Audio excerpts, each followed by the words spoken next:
चक्रधरपुर मंडल के DRM meeting hall में 39वीं pension अदालत का आयोजन हुआ। इस पेंशन अदालत में चक्रधरपुर के सभी रेलवे रिटायर्ड संगठन जैसे टाटानगर, सीनी, चक्रधरपुर, राउरकेला, बंडामुंडा तथा झारसुगुड़ा के प्रतिनिधियों ने भाग लिया। इसके अलावे जिन लोगों का केस पेश किया गया था उनकी बड़ी संख्या उपस्थित थी। रेल प्रशासन की ओर से चक्रधरपुर मंडल एडीआरएम, सीनियर डीपीओ, डीएफएम तथा कार्मिक एवं अकाउंट के अन्य सुपरवाइजर भी उपस्थित थे। एडीआरएम ने इस पेंशन अदालत की अध्यक्षता की। सभी संगठन की ओर से कुल मिलाकर 82 पेंशनरों के फॉर्म को सभी आवश्यक पेपर्स के साथ पेश किया गया।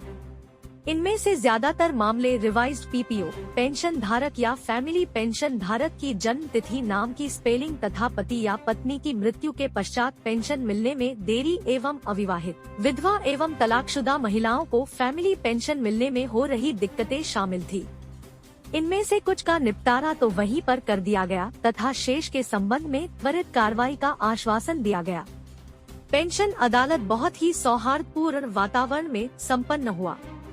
सभी अधिकारियों का रवैया बहुत ही सकारात्मक था और पीड़ितों में आशा एवं विश्वास जागने वाला था। टाटानगर रिटायर रेलवे संगठन की ओर से प्रभाकर राव, अरविंद एवं उदय शंकर प्रसाद ने प्रतिनिधित्व किया। टाटानगर से 16 केस रखे गए।